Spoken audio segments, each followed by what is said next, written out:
শুভ সকাল, শুভ শনিবার। মায়ের পুজো হয়ে গেছে, ভক্ত এসেছে আজকেও অনেকগুলো দেখলাম, এখনও আসছে দূর থেকে দেখবো। জয় মা, মাগো সকলকে ভালো রাখো, সুস্থ রাখো মা, দয়া করো, কৃপা করো। আজকে মাকে পদ্মের ফুল দিয়েছি অনেক, সব আমার পদ্মের বাগানে। মাগো সকলকে ভালো রেখো, সুস্থ রেখো। তোমাদেরকে আজকে আমি যেখানে পদ্মের গাছ লাগাচ্ছি সেই জায়গাটা দেখাবো। জয় মা, জয় মা। সকলকে ভালো রাখো, সুস্থ রাখো মা, দয়া করো, কৃপা করো মা। পদ্ম বাগান দেখাবো আজ তোমাদেরকে, আমার বাড়ির কাছে আমি লাগিয়েছি, দাঁড়া নিয়ে যাচ্ছি।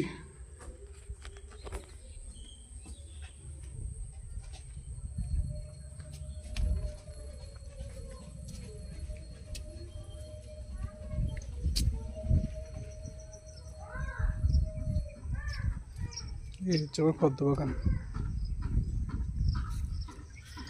অনেক পদ্ম ফুল ফুটে আছে।